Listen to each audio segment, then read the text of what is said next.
मैं बता दूं, जो नियुक्ति पत्र बांटे गए हैं ना, उनको भी हमको लग रहा है 1 महीने के लिए हायरिंग किया गया है, सिर्फ 1 महीने के लिए। उन्हें खुद नियुक्ति का पता नहीं है, वो नियुक्ति पत्र बांट रहे हैं। जो बैठ रहे हैं अंदर रिक्रूटर जो है। इंटरव्यू मेरा सर हुआ लेकिन कुछ भी पता नहीं चला। जो इंटरव्यू ले रहे हैं वो इंटरव्यू के लायक है ही नहीं। बिहार चुनाव है, इसलिए हिंदुओं को एंटरटेन करने के लिए यहाँ महाकुंभ चला के बिहार में इसका चुनावी लाभ लेंगे। और बात रोजगार की है, यहाँ 50,000 में 5 को भी रोजगार किसी को ऑफर लेटर यहाँ से मिल के गया है। तो आप जो कहिए मैं वो बदलाव क्या धीरे धीरे हो रहा है, लेकिन जीएसटी जो है वो बुनकरों को परेशान कर रही है।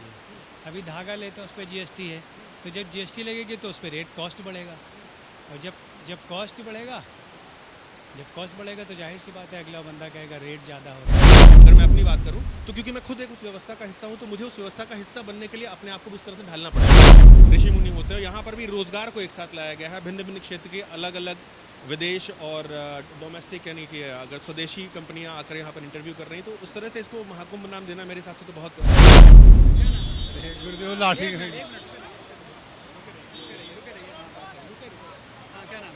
हमारा नाम अखिलेश सिंह है। क्या कहेंगे? देखिए, यहाँ राजनीतिकरण तो नहीं होना चाहिए, बिल्कुल है ना। नमस्कार, इस वक्त मैं मौजूद हूँ इंदिरा गांधी प्रतिष्ठान में। यहाँ पर रोजगार का महाकुंभ मेला लगा हुआ है। आप देख सकते हैं इंदिरा गांधी प्रतिष्ठान में चारों तरफ यहाँ पर कई सारी कंपनियाँ आई हैं। सरकार की तरफ से तो ये भी दावा किया गया है कि यहाँ लगभग 50,000 से ज़्यादा युवाओं को रोजगार मिला है। 10,000 से अधिक जो है कंपनियाँ आई हैं। अब हम यहाँ पे कई सारे छात्र हैं, कई सारे रोजगार लेने आए। इन्हीं से जानते हैं कि जो सरकार की तरफ से दावा किया जा रहा है, क्या ये हकीकत है या फिर इनका क्या कहना है। सर ये बताइए, ये पूरा रोजगार का लगा, इसको महाकुंभ नाम दिया गया है। सरकार कह रही 50,000 से ज़्यादा रोजगार मिला। रीजन ये है, पहली बात तो मैं आपको जवाब दे दूं, महाकुंभ नाम क्यों दिया गया। महाकुंभ नाम देने के लिए सीधा फंडा है कि हिंदुओं का वोट लेना है। अगर हिंदुओं का वोट लेना नहीं होता तो इसका नाम महाकुंभ नहीं होता। और दूसरी बात, महाकुंभ नाम देने का एक और रीजन है, बिहार चुनाव है, इसलिए हिंदुओं को एंटरटेन करने के लिए यहाँ महाकुंभ चला के बिहार में इसका चुनावी लाभ लेंगे। और बात रोजगार की है, यहाँ 50,000 में 5 को भी रोजगार किसी को ऑफर लेटर यहाँ से मिल के गया है। तो आप जो कहिए मैं वो। क्या नाम है आपका? अतुल। कहाँ से हैं? मैं लखनऊ से हूँ। लखनऊ से हैं? हाँ जी। अब मैं बता दूं आपको, ये जितनी कंपनियां आई हुई हैं, जितने बता रहे हैं बाहर से कंपनियां आई हुई हैं, किसी भी बाहर कंपनियों का एक नाम बता दें यहाँ पे, केवल यहाँ बैनर पे अलावा अंदर की बात बता रहा हूँ मैं, अंदर कोई भी कंपनियां नहीं बैठी हुई हैं। बात कर रहे हैं 50,000 का दावा हो रहा है? बिल्कुल नहीं, सिर्फ पोस्टरों पे हो रहा है। हाँ। सिर्फ पोस्टरों पे अभी आपके द्वारा मीडिया जो फैलाएगी उसके द्वारा, बाकी वास्तविकता में जीरो है। ये सिर्फ और सिर्फ रोजगार के नाम पे चुनावी मुद्दा तैयार करना है और चुनावी आंकड़े तैयार करना है। रोजगार देना। आपको रोजगार नहीं मिला? अरे रोजगार, अच्छा आप किसी को मिला क्या रोजगार? मिला क्या? तो हम क्या अकेले उनके लिए वो कोई विशिष्ट गेस्ट थोड़ी ना कि हमको दे देंगे बुला के। किसी को नहीं मिला यहाँ पे। अंदर तो नियुक्ति पत्र बांटे जा रहे हैं। जो मैं बता दूं, जो नियुक्ति पत्र बांटे गए हैं ना, उनको भी हमको लग रहा है 1 महीने के लिए हायरिंग किया गया है, सिर्फ 1 महीने के लिए। उन्हें खुद नियुक्ति का पता नहीं है, वो नियुक्ति पत्र बांट रहे हैं। जो बैठ रहे हैं अंदर रिक्रूटर जो हैं, वो जो बांट रहे हैं रिक्रूटर हैं, वो बांट नहीं रहे हैं। सिर्फ और सिर्फ आपका सीवी लेके बोल रहे कंपनियां वो कॉल करेंगी, इंटरव्यू के लिए बुलाएगी। और इंटरव्यू के लिए आप जाएंगे तो मैं 100% बता रहा हूँ, आप वहाँ छांटे जाएंगे। क्यों? उनके पास जगह ही नहीं है। उनको तो मेला दिखाना था, मेला दिखा दिया, जगह ही नहीं है। वो रखेगा कहाँ है आपको? वो रखेगा कहाँ पे? अब पहली बात, इन्होंने कन्विंसिंग फीस एक ले रखा है। यहाँ पे जो लड़के बता रहे हैं उसके हिसाब से 40,000 कन्विंसिंग फीस ले रखा है। अब बताइए किस बात की फीस दूं भाई? चलिए आते हैं आपके पास। क्या नाम है आपका? मेरा नाम मोहम्मद शाहरुख है। हाँ, बताइए शाहरुख जी। मैं गाजीपुर से आया हूँ। गाजीपुर से आए हैं? भेजा तो नहीं किसी ने आपको? नहीं, मुझे भेजा किसी ने नहीं। मैं मतलब जिससे इंस्टाग्राम से देख कर ही आया था कि मैं मतलब चलूँ, थोड़ा भर्ती हो जाऊँगा, मैं भी रोजगारी मिल जाएगी। लेकिन यहाँ आके ये पता चला कि अगर हमें नौकरी लेना है तो हमें पैसा भी देना होगा। अगर ये पैसे वाली बात थी, अगर कहीं किस बात का पैसा देना होगा? ये सर्विस चार्ज पता नहीं किस चीज़ का ले रहे हैं, जो भी हो ये बता रहे हैं 30 से 35 तक। इतना मतलब कोई भी हो सबको जुटा के रखने हैं, लेने हैं नौकरी तो वो भी 25, मतलब दुबई में 1,000 दे रहे हैं। ठीक, 1,000 यहाँ का वही 23-24 होगा, जो भी हो। आप बताइए इस पे ये लेबर कास्ट। हाँ, तो एक ग्रेजुएशन लड़के को आप लेबर बना के बाहर भेज रहे हो। किसका आप डेवलप कर रहे हो? इंडिया के कि बाहर की? आप बताइए किसकी डेवलपमेंट हो रही है? एक ग्रेजुएशन बंदे को, जो ग्रेजुएट बंदा है, उसको इंडिया में काम देने के बजाय आप उसको बाहर भेज रहे हो। खाली दुबई कहाँ, जर्मनी, इजराइल, हर जगह तो भेज रहे हैं। अच्छा ठीक है।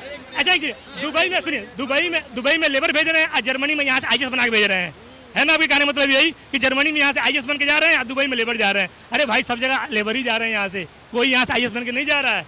मैं बता दूं, बात करेंगे योग्यता की, कि यहाँ पे योग्यता यूपी में बच्चों के पास योग्यता जितनी है उतना योग्यता हमारे योगी के पास नहीं है।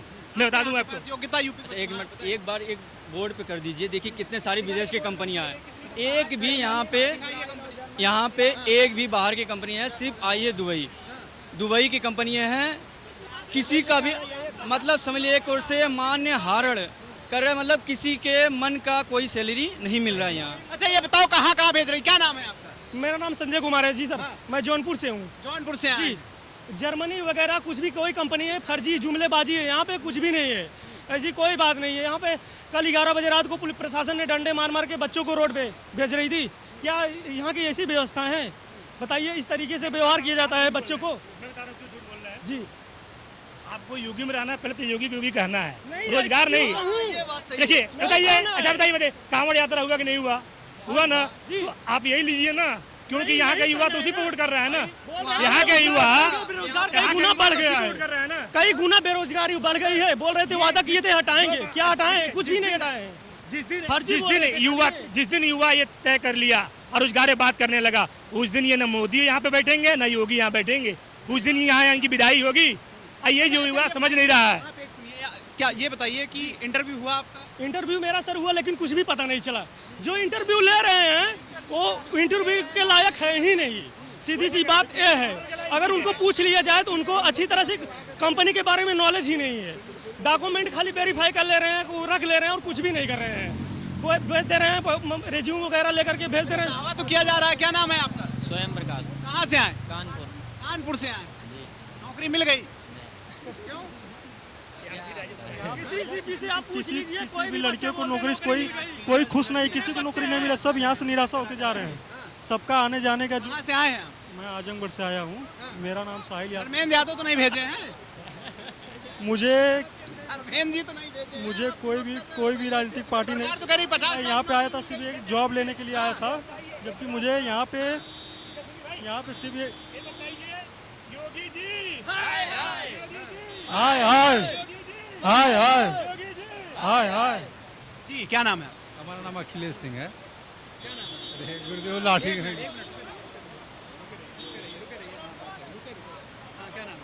हमारा नाम अखिलेश सिंह है। क्या कहेंगे? देखिए, यहाँ राजनीतिकरण तो नहीं होना चाहिए बिल्कुल, है ना। जैसी व्यवस्था है, जब ज़्यादा पब्लिक हैं, थोड़ा सा ये है कि युवा आए थे दूर सुदूर से, तो उनके लिए उचित व्यवस्था होनी चाहिए। अब कड़ाके की धूप थी। क्या व्यवस्था सही नहीं रही है? नहीं, व्यवस्था, सरकार की तरफ से तो ढेर सारी व्यवस्था हाँ व्यवस्थाएं हैं, हम कहाँ कह रहे हैं कि व्यवस्था नहीं है। जैसे ठहरने की व्यवस्था वहाँ पे थे, पता नहीं चल परसों लाठीचार्ज हुआ। कहाँ से आए हैं आप? हम तो सिद्धार्थ नगर से आए हैं। जी जी जी। तो ये इंटरव्यू दिया आपने? हाँ, हमने इंटरव्यू दिया। मिल गया आपको? नहीं, नौकरी कहाँ मिला, मतलब एक आश्वासन दिया गया है, नौकरी हाँ मिलेगी। अब उम्मीद पे जो है टिके हैं। अब नौकरी तुरंत थोड़ा मिल जाएगी, नहीं चलिए नौकरी कर लीजिए आप। उम्मीद पर दुनिया टिकी है। हाँ बस यही है प्रोसेस। और ये थोड़ा सा अव्यवस्था है। अब या तो पब्लिक के नाते भाई जैसे लिमिट से अधिक लोग आ जाएं, उसकी वजह से हो। तो क्यों आ गए लिमिट से अधिक लोग? क्या लगता है क्यों आ गए लिमिट से अधिक लोग? जैसे बेरोजगारी है ना, तो बेरोजगारी है तो क्यों नहीं आएंगे भाई। प्रदेश में बेरोजगारी है, सब लोग ग्रेजुएशन किए हुए हैं, तो बेरोजगारी अधिक है, इस वजह से लोग आए हुए हैं। सब ग्रेजुएशन हैं, आजकल तो डिग्रियां बढ़ रही हैं ना। पहले लोग अनपढ़ होते थे तो कम से कम पशु गाय गोरू रख के अपना काम करते थे। अब तो सबके पास डिग्रियां हैं, MA BA सब करके घूम रहे हैं, B.Ed। अब सुन रहे हैं कहीं पे कुछ निकल रहा है तो जहाँ 10,000 का वैकेंसी है वहाँ 50,000 लोग आ जा रहे हैं। तो अब व्यवस्थाएँ तो होंगी ही भाई। पुलिस प्रशासन के लिए भी दिक्कत है भाई, व्यवस्था उन्हीं को बना के रखना है। तो यहाँ राजनीतिकरण नहीं होना चाहिए, किसी पार्टी के लेके, है ना, नहीं होना चाहिए। ये है कि प्रयास किया जाए, उनके तरफ से किया जा रहा है। अब उसमें जिसका भाग्य है, किसी को मिलेगा किसी को नहीं मिलेगा, जैसा जिसके पास स्किल है उस हिसाब से काम होगा, है कि नहीं। यहाँ पे जो महाकुंभ रोजगार लगा हुआ है, क्या लगता है महाकुंभ क्यों नाम दिया? देखिए, अगर हम भारतीय परिधान की बात करें, भारतीय संस्कृति की बात करें और भारतीय संस्कृति के साथ अगर हम उत्तर प्रदेश की बात करें, तो उत्तर प्रदेश कहीं ना कहीं संस्कृति और आध्यात्मिकता से जुड़ा हुआ है। तो मुझे लगता नहीं कि महाकुंभ से अच्छा कुछ हो सकता है, क्योंकि रोजगार और महाकुंभ क्या है? महाकुंभ में जो है आप देखते हैं आध्यात्म को एक साथ एक स्टेज पर लाया जाता है, ऋषि मुनि होते हैं। यहाँ पर भी रोजगार को एक साथ लाया गया है, भिन्न भिन्न क्षेत्र के अलग अलग विदेश और डोमेस्टिक यानी कि अगर स्वदेशी कंपनियां आकर यहाँ पर इंटरव्यू कर रही हैं, तो उस तरह से इसको महाकुंभ नाम देना मेरे हिसाब से तो बहुत अच्छी बात है। रोजगार की बात की, कई सारी ऐसे विजुअल्स गए, कई पिक्चर्स गई जहाँ पे छात्र आए और जो है निराश होकर के लौटे, तमाम तरीके के आरोप लगाए कि रोजगार नहीं मिल रहा है, सिर्फ बुला लिया गया। इसको आप कैसे देखते हैं? देखिए, कहना और वास्तविकता दोनों में अंतर होता है। अभी जैसे कि कल भी आपने न्यूज़पेपर में देखा, और आपकी तरह और भी हमारे मीडिया बंधु इसको कवर कर रहे थे, जो यहाँ से साक्षात्कार लेकर भी गए हैं। 9,000 से अधिक लोगों को रोजगार दिया जा चुका है, जो कि ऑन पेपर है। और दूसरी बात, संतुष्टि और असंतुष्टि की अगर करें तो आप सभी को संतुष्ट नहीं कर सकते। अब अगर 100 में से अगर 50 छात्र हैं, 50 आवेदक हैं, 50 जॉब सीकर हैं जो आए हैं, जो जिन्हें जॉब मिली है और जिन्हें नहीं मिली, तो जाहिर सी बात जिन्हें नहीं मिली है, योग्यता के मानदंड पर वो अगर खरे नहीं उतर पाए हैं, तो कहीं ना कहीं निराशा तो होगी, और मेरी उनके साथ पूरी सहानुभूति भी है। तो अब इसको अगर मैं कहना चाहूँ तो मैं उनको यही कहूँगा कि अवस्थाओं को लेकर के सीखा जाए। अव्यवस्थाओं को लेकर के तमाम तरह के वीडियोज आए कि ज़्यादा लोग आ गए, कुछ लोगों का कहना व्यवस्थाएं नहीं थी। तो आपको क्या लगता है? देखिए, व्यवस्था हर किसी के हिसाब से हो भी नहीं सकती। अगर मैं कहूँगा मुझे यहाँ पर बैठने के लिए अच्छी कुर्सी नहीं मिली तो गलत होगा मैं। तो ये व्यवस्था का जो संचालन होता है, और क्योंकि जिसके लिए उसको भी देखना पड़ता है। अगर मैं एक बात छात्र की करूं, या मैं एक अगर यहाँ विभागीय एग्जीबिशन में हूं, अगर मैं अपनी बात करूं, तो क्योंकि मैं खुद एक उस व्यवस्था का हिस्सा हूं, तो मुझे उस व्यवस्था का हिस्सा बनने के लिए अपने आप को उस तरह से ढालना पड़ेगा। मैं अगर बियॉन्ड द डिस्क्रिप्शन जाके मैं ये कहूँ कि मुझे बैठने को सोफ़ा नहीं मिला, मुझे कुर्सी मिली लोहे की, तो मैं गलत हूँ यहाँ पर। तो कहीं ना कहीं व्यवस्था का हिस्सा मुझे भी बनना पड़ेगा, और मुझे वो अडॉप्ट करना पड़ेगा। क्योंकि उत्तर प्रदेश कहूँगा सबसे यंग प्रदेश माना जाता है, क्योंकि यहाँ पे सबसे युवा पॉपुलेशन है। 60% पॉपुलेशन यहाँ की युवा है। तो युवाओं की संख्या ज़्यादा है, और आयोजन का एरिया आपने खुद देखा हुआ है, कवरेज आपने खुद करी है, तो संख्या ज़्यादा है और पूरी व्यवस्था करी गई है। हाँ, अब अगर कई जगह पर खाने नमक वाली तो चीज़ें आ ही जाती हैं, तो इसमें हम क्या ही कह सकते हैं। तो व्यवस्था है, लेकिन कहीं ना कहीं निराशा हो जाती है अगर किसी एक को व्यवस्था ना मिली हो। उनके साथ मेरी पूरी सहानुभूति है। तो आप हमारे पीछे देख सकते हैं कि ये पूरे स्टॉल लगे हुए हैं, कई सारे अलग अलग संस्थानों ने अपने स्टॉल लगाए हुए हैं, और ये सरकार की तरफ से एक रोज़गार का महाकुंभ लगाया गया था, जहाँ पर जो सरकार का दावा है और यहाँ के जो छात्रों का दावा है उनमें काफ़ी ज़्यादा भिन्नता है। तो हमने यहाँ पर स्टॉल जो लगा उनसे भी बातचीत करी। इनका मानना है कि जैसे कि कोई भी अगर व्यवस्था होती तो वहाँ पर सबको संतुष्ट नहीं किया जा सकता है। तो कई सारे और भी स्टॉल लगे हैं, हथकरघा एवं वस्त्र उद्योग स्टॉल लगा। सर, क्या नाम है आपका? जावेद अहमद। जावेद जी, ये बताइए, यहाँ पे आए, सारी चीज़ें रहीं, कैसा लगा कि वाकई बहुत अच्छी पहल है सरकार की, या फिर जो है कुछ आप कहेंगे? हाँ, अच्छा लगा, पहल सरकार की अच्छी है, और हमारा स्टॉल काफ़ी फेमस भी हुआ। और हथकरघा तो आप जानते हैं बुनकरों का काम है, काफ़ी। आप बुनकर हैं, कहाँ से आए हैं? हम बाराबंकी से आए, जैतपुर ज़िला बाराबंकी, कस्बा जैतपुर से आए। बुनकरों के बारे में एक कहावत कही जाती है कि बुनकरों का जब से जो काम हुआ है, काफ़ी समय से जो है बहुत ज़्यादा दिक्कतें उनको रही हैं, उनका जो है माल नहीं बिकता है। लेकिन सरकार की तरफ से लगातार दावे किए जा रहे हैं, चाहे प्रधानमंत्री हों, वाराणसी जाते हैं, वो कहते हैं कि बुनकरों के लिए काफ़ी अच्छी सहूलियतें दी जा रही हैं। वाराणसी, मऊ, ये सब एरिया जो है काफ़ी ज़्यादा मशहूर रहा है बुनकरों के लिए। तो क्या लगता है वाकई में कुछ बदलाव हुआ है, या फिर अभी बदलाव क्या धीरे धीरे हो रहा है, लेकिन जीएसटी जो है वो बुनकरों को परेशान कर रही है।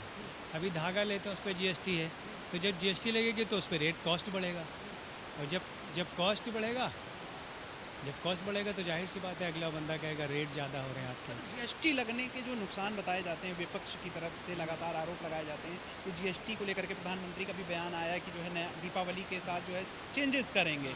हमें उम्मीद है कि देखते हैं क्या होता है, तो क्या मांग है सर? बेहतरी के लिए उम्मीद है। हाँ, क्या मांग है सरकार? कि जीएसटी पे थोड़ा ध्यान दें, थोड़ा कम करें। चलिए, अंकल हैं हमारे साथ बातचीत करने के लिए। क्या नाम है अंकल जी? बताइए, क्या कहेंगे आप? आ जाइए, आगे आ जाइए आप। के बारे में ये है कि खादी पर जिस तरीके से जीएसटी फ्री है, वैसे हैंडलूम पर कीजिए। मतलब खादी पे जो जीएसटी फ्री है, आपका कहना है कि हैंडलूम के जो बुनकर लोग हैं उनको जीएसटी। हाँ, प्रधानमंत्री नवंबर में एक घोषणा करने वाले हैं जीएसटी को लेकर के, तो प्रधानमंत्री से क्या कहेंगे? बस यही कि हैंडलूम से भी जीएसटी ख़त्म कीजिए, क्योंकि खादी पे ऑलरेडी ये फ्री। जीएसटी लगे होने से क्या नुकसान होते हैं, क्या दिक्कतें आती हैं? कास्ट बढ़ जाती है, बेचने में दिक्कत होती है। जब किसी माल की कीमत बढ़ जाएगी तो बाज़ार में बिकने में बहुत दिक्कतें आती हैं। तरफ से तो कहा जा रहा है कि जो है काफ़ी ज़्यादा सहूलियतें दी जा रही हैं आप लोगों के लिए, अलग अलग स्कीमें। ये बस ये सिर्फ हवाई है, हकीकत नहीं है। हकीकत नहीं है। तो आप देख सकते हैं यहाँ पर भी जो स्टॉल लगे हुए हैं, ये दादा हैं जो बुनकर हैं, और इनका कहना है कि सरकार अगर जीएसटी जो हथकरघा वाली है जीएसटी कम कर दिया जाए या फिर जीएसटी हटा दी जाए तो इनके लिए बेहतर अवसर उपलब्ध होंगे। और बहुत सारे स्टॉल आप देख सकते हैं, इधर भी कई सारे स्टॉल लगे हुए हैं। तो अलग अलग लोगों की अलग अलग मांग है। यहाँ पर कई सारे स्टॉल भी लगे थे, कई सारे युवाओं को रोज़गार के अवसर भी मिले, कई सारे निराश होकर के भी गए हैं। तो कुल मिलाकर के पहल सरकार की अच्छी है, लोगों का ऐसा कहना है, छात्रों का ऐसा कहना है। अब देखने वाली बात ये होगी कि सरकार ये सिर्फ इसी के बाद बंद कर देती है या इनको अनवरत जारी रखती है। वीडियो जर्नलिस्ट सनी के साथ मैं आलोक, #भारत न्यूज़ लखनऊ।